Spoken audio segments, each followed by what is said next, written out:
ಮಂಗಳೂರಿನಲ್ಲಿ ಲಷ್ಕರ್ಪುರ ಗೋಡೆಬ್ರಹ ಪ್ರಕರಣದ ಬಗ್ಗೆ ಈಗಾಗಲೇ ಸಂಬಂಧಪಟ್ಟಂತೆ ಪೊಲೀಸರು ವಿಚಾರಣೆಯನ್ನ ಮಾಡುತ್ತಿದ್ದಾರೆ. ಅತಿ ಶೀಘ್ರದಲ್ಲೇ ಆರೋಪಿಗಳನ್ನು ಬಂಧಿಸುವ ವಿಶ್ವಾಸವಿದೆ ಎಂದು ಗೃಹ ಸಚಿವ ಬಸವರಾಜ ಬೊಮ್ಮಾಯಿ ಹೇಳಿದರು. ಅವರು ಮಂಗಳೂರಿನಲ್ಲಿ ಕಾರ್ಯಕ್ರಮವೊಂದರಲ್ಲಿ ಮಾತನಾಡಿದರು. ಅಂತಾರಾಷ್ಟ್ರೀಯ ಮಟ್ಟದ ಉಗ್ರವಾದ ಮಾಡುವವರ ಮಾದರಿ ಇದೇ ಆಗಿದೆ.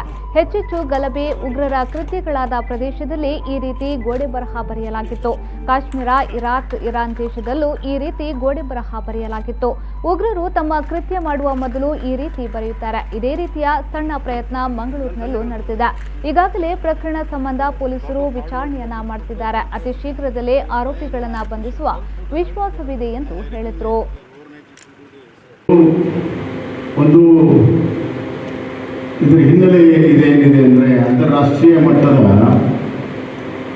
ಈ ಎಲ್ಲ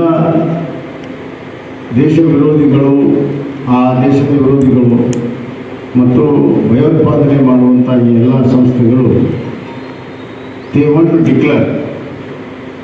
ಆ ಡಿಕ್ಲರೇಷನನ್ನು ಈ ವಾಲ್ ರೈಟಿಂಗ್ ಗ್ರಫೈಟಿ ಅಂತ ಕರೀತಾರೆ. ಆ ಗ್ರಫೈಟಿ ಮುಖಾಂತರ ಬರೀತಾರೆ. ನಾವೆಲ್ಲ ನೋಡ್ಬೋದು, ಎಲ್ಲೆಲ್ಲಿ ಗಲಾಟೆ ಇದೆ ಎಲ್ಲ ಗ್ರಫೈಟಿ ಇರ್ತದೆ. ಅದು ಕಾಶ್ಮೀರ್ ಇರ್ಬೋದು, ಇರಾಕ್ ಇರ್ಬೋದು, ಇರಾನ್ ಇರ್ಬೋದು, ಈಜಿಪ್ಟ್ ಇರ್ಬೋದು, ಎಲ್ಲ ಡಿಸ್ಟರ್ಬ್ ಕಂಟ್ರಿಯಲ್ಲಿ ಗ್ರಫೈಟಿ ರೈಟಿಂಗ್ ಇರುತ್ತೆ. ಅದೇ ಮಾದರಿ ಮಾಡುವಂಥ ಒಂದು ಸಣ್ಣ ಪ್ರಯತ್ನವನ್ನು ಮಾಡಿದ್ದಾರೆ.